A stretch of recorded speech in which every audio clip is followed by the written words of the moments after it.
I've been cooking a lot lately. It's been great because a lot of times I do these podcasts and I'm talking about barbecue, but I'm not actually cooking barbecue. But I've been doing a lot of briskets, a lot of pulled pork for events. I cooked for my kids' water polo tournament recently. I've been cooking for my comedy shows. And I'm hopeful in Boise, actually, coming up, I'm going to collab with a local barbecue pitmaster, and we're going to do some barbecue for the shows.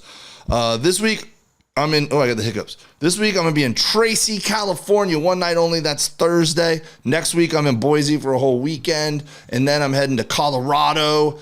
Check my website, davewilliamsoncomedy.com for tour dates. I'm going to be going on the Fully Loaded cruise. I'm going to be in Vegas. I'm going to be in Winnipeg. I'm going to be in Cherokee, North Carolina. Just lots of gigs over the next couple months. Please come out and see me if you're on the road. Let's talk barbecue. If you're going to come see me on the road, let's go eat barbecue. Maybe let's figure out a way I could cook barbecue while I'm there.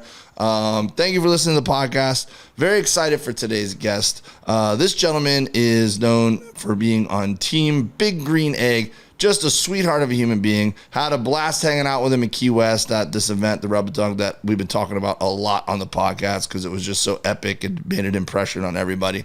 But glad he could do it. And with no further ado, guys, please meet Captain Ron. So normally I would be super prepared or ask you off air, for the due diligence of getting everything right. But I have a feeling you get this a lot. I'm going to take a stab at how to say your last name because I knew where you were going a minute or two ago. I just know you as Captain Ron, and Ron from Big Green Egg, and Ron, my friend of friends and whatever. And I don't think I've ever formally tried to tackle this name where all the vowels are in the same place. Ron, Ron Dimpflemeyer. I just about couldn't have said it better myself. Hey. Dimpflemeyer. Yeah. How about that? Well, I'm a scholar. Yeah, just so people don't think I'm over-exaggerating here, it's Dimpflemeyer. Dimpflemeyer. Yeah, just simple, right? Oh, well, that sounds like a guy who's into traditional barbecue, if I've ever heard one. Yeah, right, I know. Should be making some bratwurst and knockwurst this afternoon is what I should be doing. Yep, and you're a fellow Florida man. You're living down there, and you're in Southwest Florida, correct? No, Southeast. I live just north of Fort Lauderdale. I live in Coral Springs. Okay, so yeah, you are close to where I was. Well, that's I wish I'd gotten to see you last week when I was down there. Yeah, I like I said, I was going to make it and I couldn't make it, so. All good. I get it, man.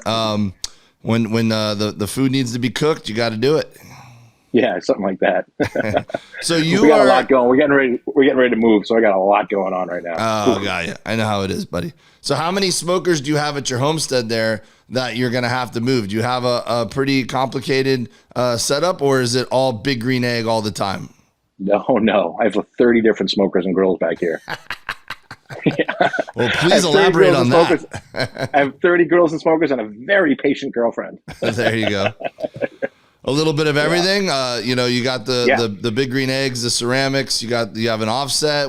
Gravity fed? We got a little bit of everything. We've got everything from. I got 8 green eggs. We've got pizza ovens. We've got Santa Maria. We got Weber kettles. I've got a big giant Fuego. My girlfriend calls it the 1883. Looks like a covered wagon. We got just about everything back here. Nice. I don't have a big offset right now. Yeah. Any favorites, or is that like asking you to name like favorite children or pets? Well, Big Green Egg is definitely my favorite. I mean, that's definitely my number one go-to. But I do like that Santa Maria grill. I like my Art to Flame grills. They're pretty cool. Something different, so yeah. And you are a bona fide egghead. You're on Team Big Green Egg, and you are Egg Fest champ for several years running now, correct? Yes, sir. Absolutely. Yep. Yeah, man. So walk us through that. What's that? So I did the Rub and Tug with you down in Key West, and that was a very unique, very casual, I would say, cooking atmosphere as far as the competition side of it goes. Although some of us don't know how to take things casually. We're a little competitive. What? And I got my tent was near yours, so we got to hang out a little bit, which was fun. Yeah, man. But walk us through what the Big Green Egg, the Egg Fest championships are like. Well, it's really something because, if for those that aren't familiar with what egg fests are, it's a gathering of big green egg heads. They all get together, and the dealers basically sell demo eggs at a discounted price. Then all the cook teams come and show up, bring their food and cook and serve to the masses, And it's really pretty neat because most of them are based on people's choice. So, just like down the rub and tug, they put the little coin in your box and hopefully you collect enough of them, which I thought that was really nice of most of my people at the rub and tug to go put their coin in for my food in your box, Dave. I'm just saying that. Teamwork, buddy. But yeah, exactly. But no, it's a great time because it really builds a community. That's one of the things I like best about the Egg Fest. It's such a sense of community in there. It's just a bunch of people getting together for something organic that's clean and fun and just something that the whole family can enjoy doing together. It's really great. Now, the Egg Fests happen all over the country. I know I've been to one in Ohio and I've been to one in San Diego where they asked me to come in and kind of MC it and do content and whatever. But they do have like a more central, like the big one, I think in Georgia, correct? Yeah, that's actually next weekend. It's coming up next weekend. It's called Eggtoberfest, a little play on Oktoberfest, of course. And last year they had it at a new location for the first time. It's at a baseball stadium called Coolray Field in Lawrenceville, Georgia. And it is just an amazing event. I mean, there's probably, I couldn't even venture to say how many people come out to it. 5,000-6,000 people come out to this thing. And I'll be there with BGE Team Green. And we're putting on a whole big display. Me, Dark Side of the Grill, Chuck's Flavor Train. We're going to be cooking whole hogs on the Big Green Eggs. So there's all kinds of crazy stuff that goes on there. But yeah, that's a big one. People come from all over the world to come to that event. Actually, it's pretty cool. Yeah, we did when I was doing the Fully Loaded tour with Bert Kreischer. We used that specific ballpark to do the show, and I was running a tailgate out in the parking lot. And so I had, I bring a rec tech on the tour bus with me, and Mel just happened to be in town running some Big Green Egg like clinics, and so he brought some of the BGE guys over to party and tailgate, and then come to the show, and they were telling me, they go, "This is where we have the Big Green Egg the fest, and where it's going to be." And I was like, "Oh man, that's going to be massive." I didn't know that they did something like that. That's so cool. Yeah, it goes off. It's big. Well, after the Rub and Tug, I just got my first Big Green Egg. I mean, I've cooked on them plenty. I love them. It's a great company. It's a great product. But I got a Mini Max showed up at my house. And so I'm pretty stoked to build another deck in my yard and set it up and get to work on it because they really are fun to cook on. Oh, man. It's the ultimate cooking experience.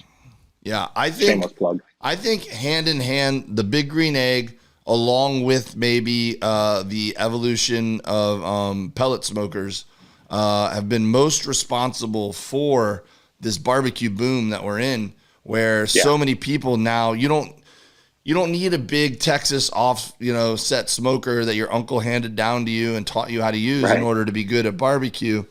The Big Green Egg is such a beast of a cooking utensil and does such a good job, but the average person can have it in their backyard next to the pool, and anywhere they live. So I think that it's really, while experts love using them because they're so versatile and do such a good job, at the same time, for the layman, they're easy to learn and they're a good entry-level tool.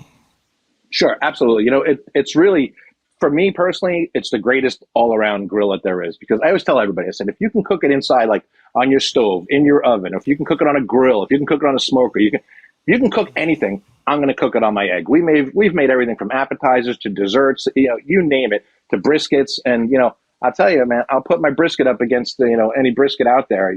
Now, a giant offset where it's burning, 7 cords of wood overnight, you're going to get a little bit different product out of that. But I'll tell you what, for the all around usage, I think the Big Green Egg is the best. And that's why you see them all the time on TV shows, on cooking shows, any barbecue competition, like competition show on Food Network or something like that, or Netflix. They've got Big Green Eggs on site there for sure. Yeah. Well, tell me a little bit about how you got to this point. Like what was your history and your journey like with cooking and specifically barbecue? And, what led you to being so passionate and having 30 smokers in your backyard in Florida? I'm a hoarder, Dave. I'm a hoarder. No, finally some truth on this podcast, Luis. Someone came on. They just want help for their hoarding problem. That's right. No, I don't want help. No. More smokers. Yeah, exactly. Yeah. Why don't you have 31? Because I haven't got a good enough deal yet. But it's really kind of funny because my story is just more proof that the world has completely gone mad. It's just the world has gone crazy.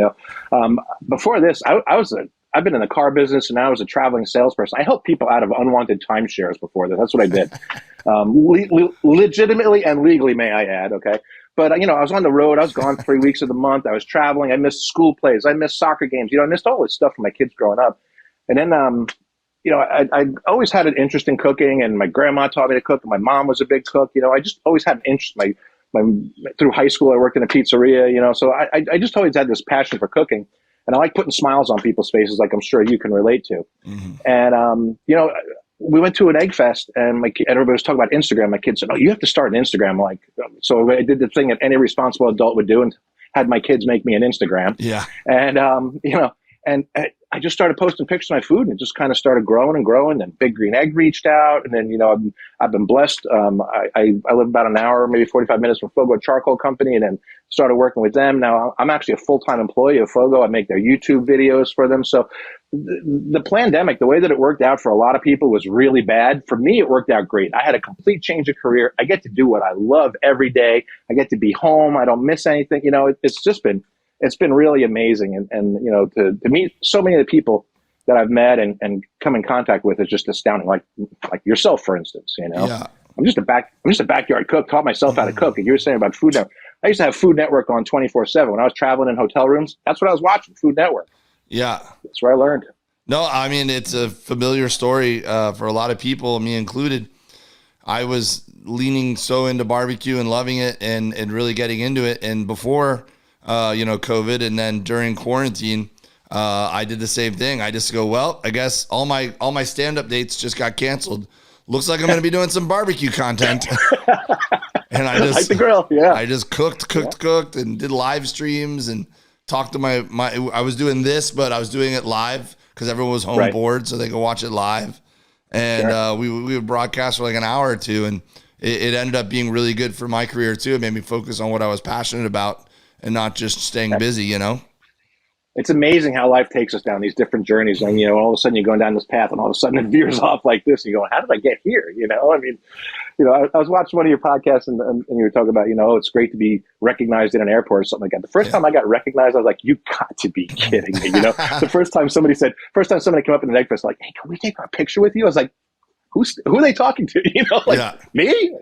Okay, if that's what you want, but, the social media and everything like that these days, Dave, is amazing, because when I started this thing, I had guys like the Barbecue Buddha. Okay, just totally looked up to that guy. One day I hope to meet him. And now here I am. We go to each other's houses. We cook together. We were just down at the Rub and Tug. I mean, what? Yeah.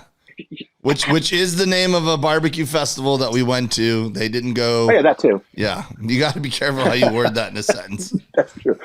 Bear and Burton's Rub and Tug Invitational Barbecue. Yeah, there you go. How's that? Yeah. But I mean, to be a part of something like that, to be on the cover of Barbecue News magazine with a group of people, Matt Patman, Heath Riles, Cosmo, Mel,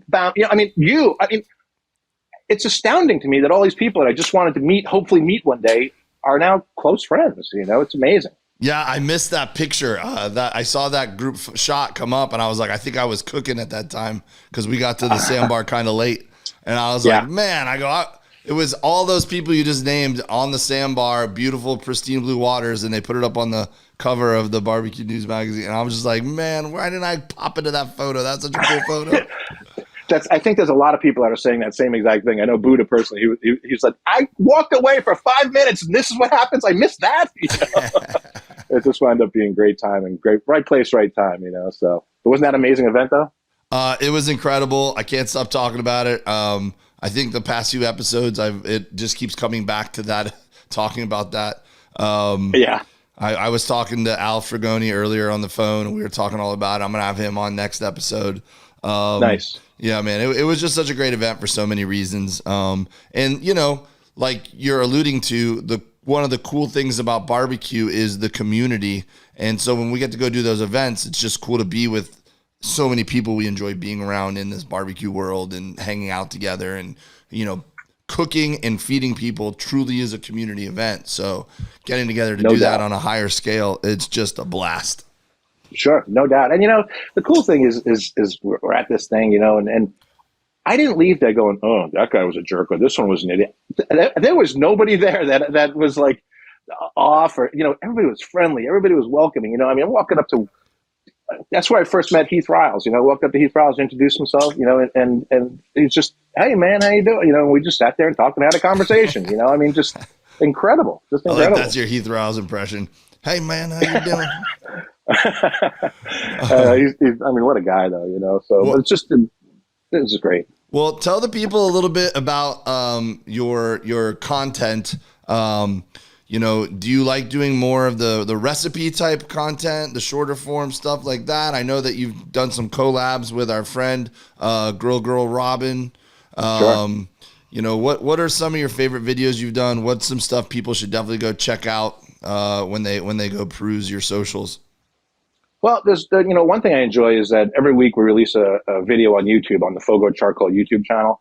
And I really enjoy making those videos. It's a recipe video. We try and throw a little bit of humor in there, a little bit of personality, and not just keep it, and then add 1 tablespoon of salt. Yeah. Now add oh, good Lord, just take me out of my misery, We try and keep it a little bit fun and get the point across. And what I want to touch on is that what you brought up a little bit a while ago was that we like to show that this stuff, you don't have to be a world champion barbecue guy. You can do this stuff in your own backyard. I want my next door neighbor to know that he can smoke a brisket in his backyard, and that's going to be as damn good as that place right down the block that's selling them for, $25 for a plate, and it's a great hobby. I think that once that you hit 35, I've heard that many either get into World War II history or smoking meats. Yeah, I've seen that meme. It's a very accurate meme. Yeah, it really is, but it's true. And it's just something my kids are into it. My daughter loves coming out and cooking with me. She loves being at the end of my videos with me. I mean, it's just good, clean family stuff, and my Instagram, I do like these things that, it's like, I hope the Instagram world's not watching, because it's like beating your head against the wall. You work and work and work, and all of a sudden you look at, I literally posted on my story this morning, in the last 30 days, I gained 1 follower, 1 net follower over the last 30 days. Yeah. That's okay, because you know what? I still enjoy doing it. Every once in a while, I like to cook without a camera too, though. It's kind of nice. But it lives there forever, and and you never know when. Like I have videos that I felt the same way about, and then something happened a year later that I got a bunch of new followers, and they went back and found that old video, and they had new life. Absolutely, absolutely.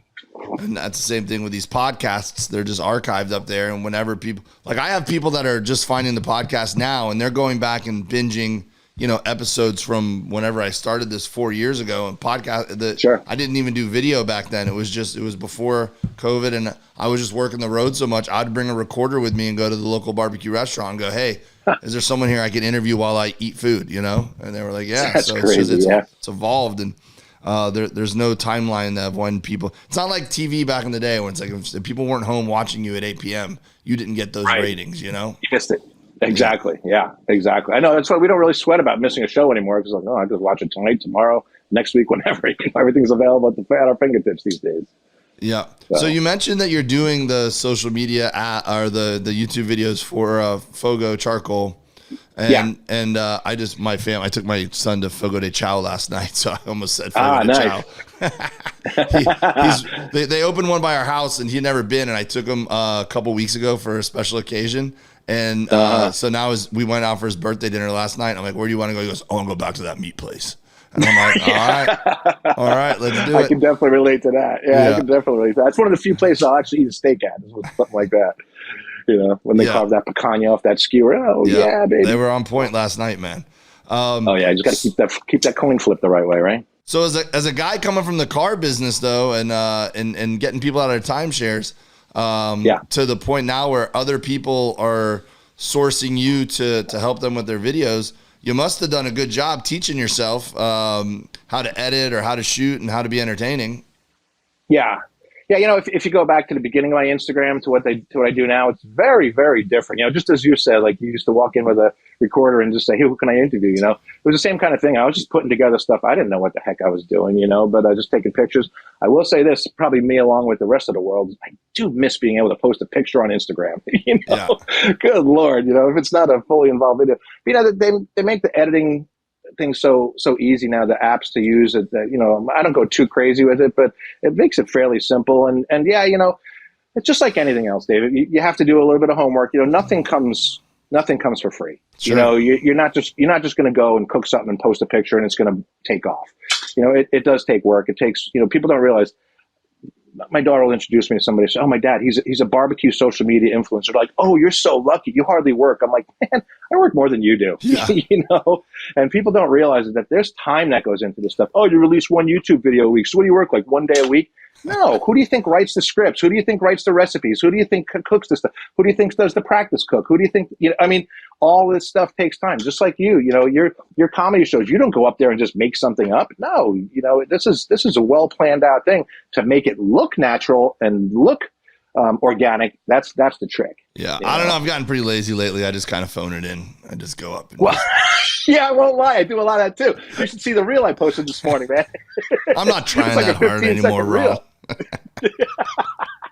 I'm kidding. I go around town and do free sets almost every night so that I can go on the road and make money. It's the way you got to do it. Is that right? Yeah. But it's definitely the truth. My family always gets mad because they're hungry and I got to set like the right cutting board up and the right light. And I'm like, well, I got to take photos and I got to take video and I need you to hold it while I slice. And I'm like, and then when I tell you, then you can eat it. Then you may eat. Yeah. So I'm to the point now where I kind of serve the family their food and I go back and take all my pictures. They eat a lot of meals without me, but they like it better than eating cold meals. So it's, there's an old term, Dave, the camera eats first.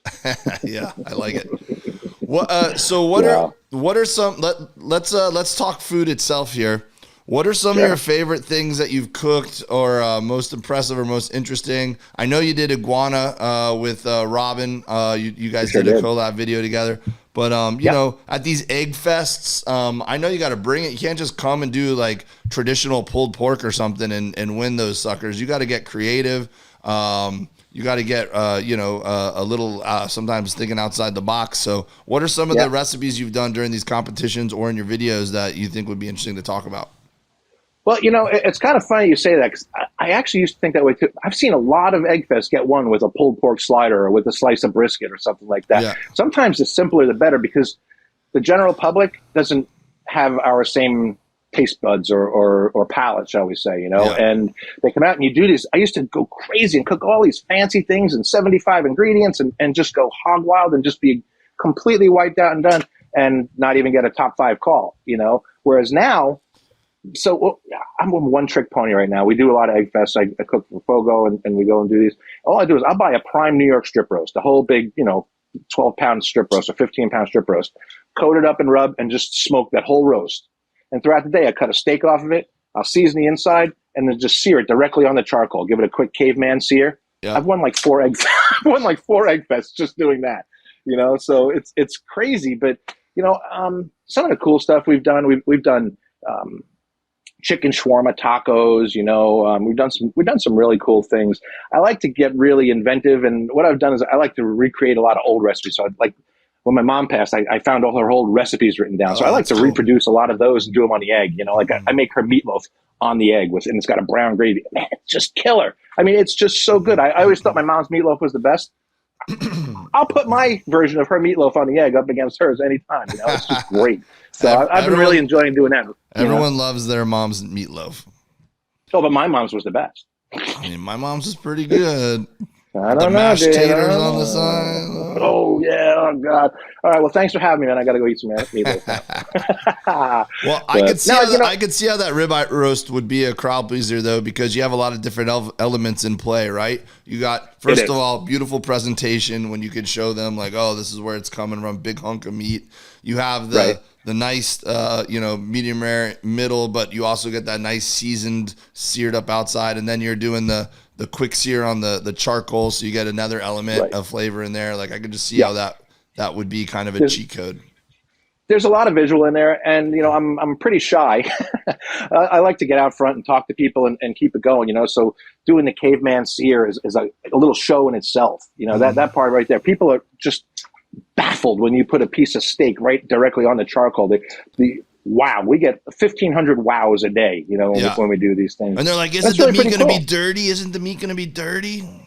Exactly. Yeah, exactly. And it's not, it's just not. And what they don't realize is eating it like that is probably actually, it might even be better for you than having it above the coal and getting that a super char on the steak, with all the carbonization. But who knows really?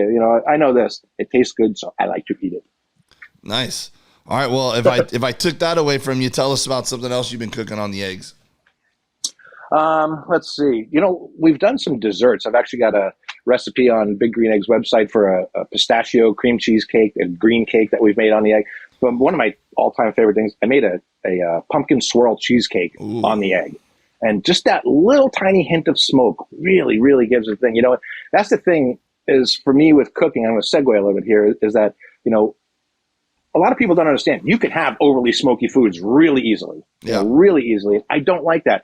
I always say smoke is an ingredient. If you're going to put a tablespoon of salt, put a teaspoon of smoke, and I just want to hit it with that smoke. So even on the eggs, the charcoal that we burn in the eggs is made out of wood. It's just carbonized wood. That's all that it is. So you're already going to get naturally a little bit of a smoke flavor off of that without adding smoking chunks or smoking woods in there. So, especially when you're doing desserts, breads, liquids, things like that, you want to keep it really light on the smoke. Otherwise, you're just going to be biting into an ashtray, and that's just nasty. Well, and that's one of the things about the Big Green Eggs, too, is that I didn't realize until I did a couple cooks with Mel and other people on the egg, but you're really only throwing 2 or 3 chunks of wood on the coals down there to get that smoke flare. It's not like most smokers where you're feeding it logs over and over and over again. You get a ton of smoke flavor, wood flavor from just a few chunks that lasts a long time.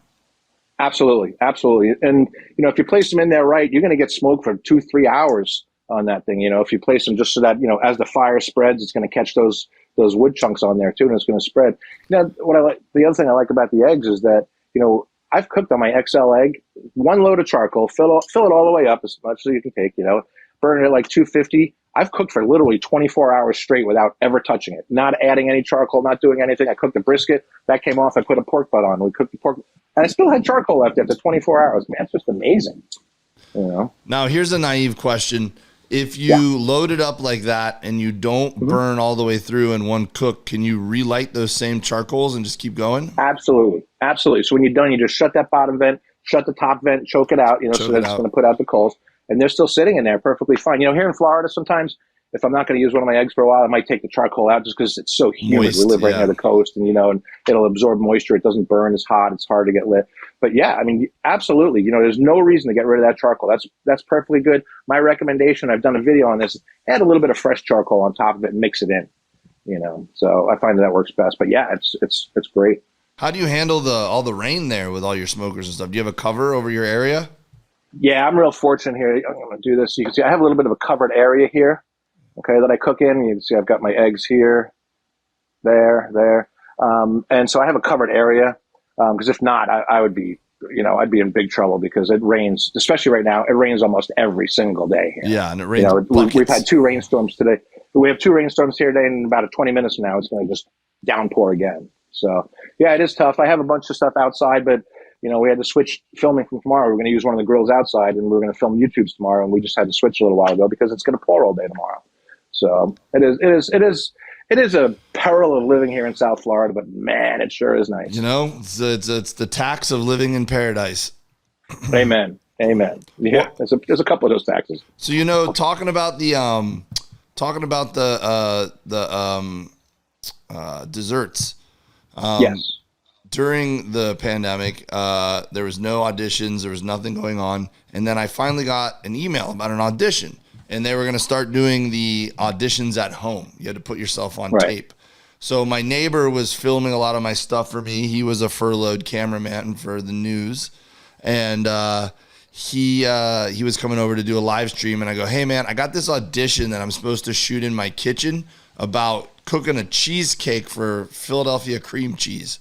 I go, nice. I'm never going to, my kitchen's so small. I don't have enough light in there. I go, let's just do it out here. And I'll tell him that I could cook a cheesecake on my smoker.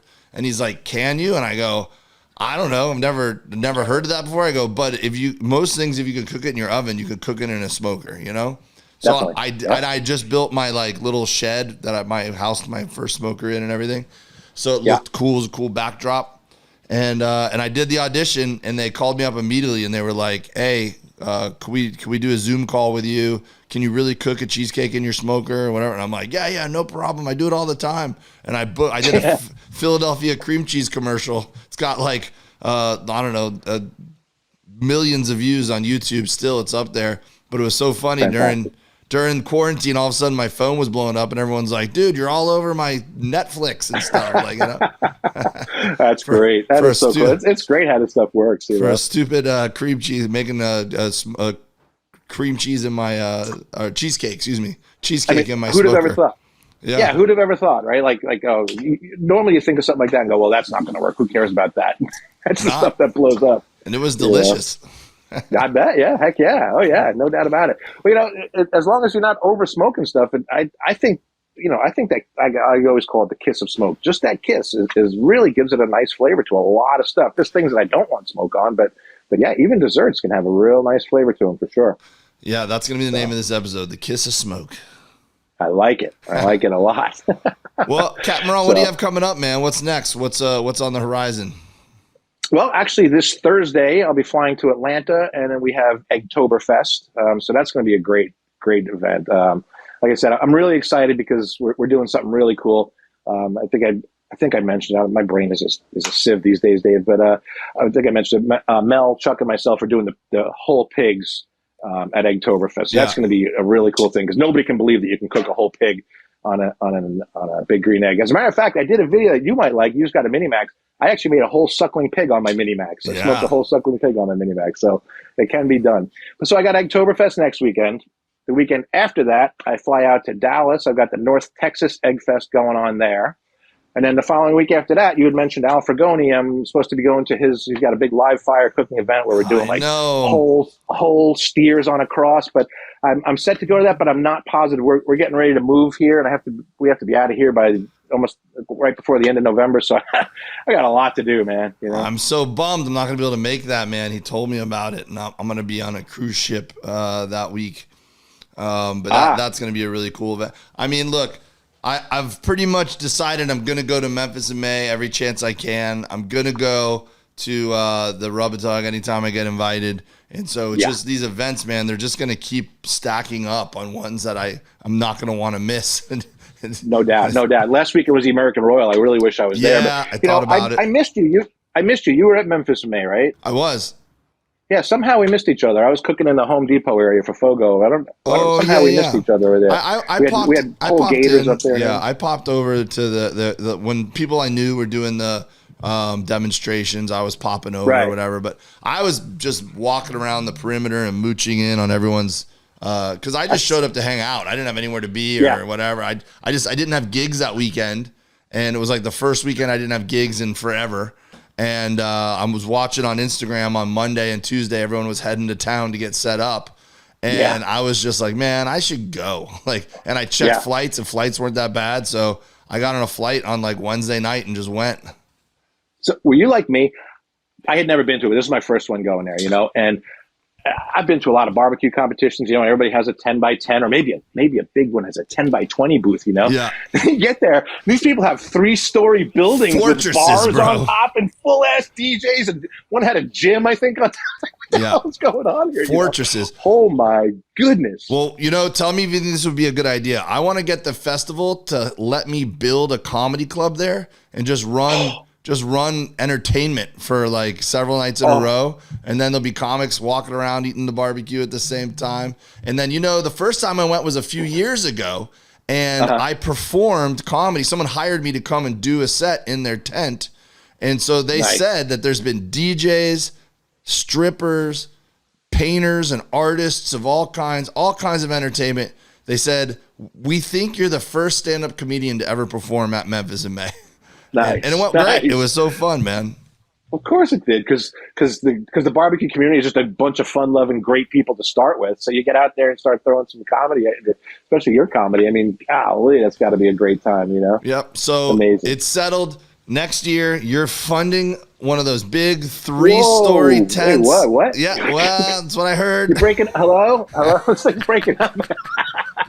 We're running comedy at Captain Ron's tent, Memphis in May. We have it recorded. You want to talk about just blessed. I got to take a second just to give some gratitude to the barbecue world, because I really do truly feel blessed by this. To be at Memphis in May, okay? I'm a backyard barbecue guy. That's what I am. And there I was doing a demo on the Home Depot stage at quite arguably the largest barbecue event in the country. And here's little old me doing a demo. I mean, what? It's just, it astounds me every day, and I feel so blessed and grateful. And then I walk up hungover, and I'm like, "Hey man, you gonna give out some samples soon or what?" I'm like, "Yes sir," but I'm in the middle of a demo right now. Grab a knife and just start slicing myself. Oh, this is great. All right, meet Dave, everybody. Meet Dave. Everybody. That's hilarious. Too much, man. Yeah, no, it's great, man. It's one of my favorite things too, man. I'm grateful I got to meet you. I hope everyone follows you. Instagram is at Captain Ron 302, and that's CPTNRON 302. And then why do something simple? Yeah. Why do something simple? Well, you saw my last name. Got to throw a bunch of consonants together. Yep. If you get to a account that says Ron Dimple, you found him. That's at right. CPTNRON 302. And then where's your YouTube? Yes, where can they find that? Same thing. It's also Captain Ron 302. That's my personal one, but the big one is for FOGO Charcoal Company. It's really, we do a lot on there, and we do a lot of recipes. We do a lot of how-tos. I did I think a 78-part series on everything from how to pick out a green egg to changing a gasket to cleaning it. I mean, anything you want to know about a big green egg, it's on there. So, and the great thing about that too is that you can take that information and apply it to whatever grill you're cooking on. I always tell everybody, just because I'm doing it on an egg, somebody said, "Oh, well, that's great. I don't have a big green egg." I was like, "Well, what do you have?" "I have a Traeger." "So do it on your Traeger." That's awesome, And I'm also not. I love big green egg. I bleed big green egg. I'm on big green egg's team, but I'm not one of those guys that says you have to cook on this or you're wrong. A buddy of mine just wanted to buy a grill, and I know him, man. He's not going to go through lighting the charcoal and tending the fire. He's not going to go through all of that. We got him a Traeger, and he's like, "I can't believe this." He goes, "My kids all moved out. My kids want to move back in now because I know how to cook again." Yeah. So in the end, it's all about spreading the love of barbecue to me. Well, that's what I always tell people too. I say, because they're like, "Oh, I heard that if you're cooking on a pellet, it's not really cooking," and blah, blah, blah. And I go, "Look, man, if you buy something you're not going to use and it just sits there and collects dust, that's not cooking." Yeah, right. Yeah. So whatever you're actually going to use and you're going to pump out good barbecue, that's what you should get. Sure. I tell people all the time, I say, "Listen, I don't care what you're doing. If you're holding a steak and you got a Bic lighter and you're cooking your steak over a Bic lighter, but you're happy doing it, your family's enjoying it, who am I to say that that's wrong?" You're either a crackhead or a pitmaster. Or maybe both. Who knows? I know some of those too. Florida. That's right. Yeah. Today, Mel always jokes around. He says they get news from Today in Florida. I said, "Yeah, we break it down a little further down here. The radio show program has a show called Today in Tampa." So they've pinpointed and narrowed it down. So love it, man. Well, Ron, I appreciate you, bud, and I hope to see you at an event sooner rather than later. Go kick some butt in the Eggtoberfest. Yes, sir. And we'll hang out as soon as possible. I look forward to it. Dave, thanks so much for having me on here, man. You're awesome, and I'm so glad we got the opportunity to meet and become friends, and I look forward to doing some stuff together in the future. You got it, buddy. You're the man. All right, man.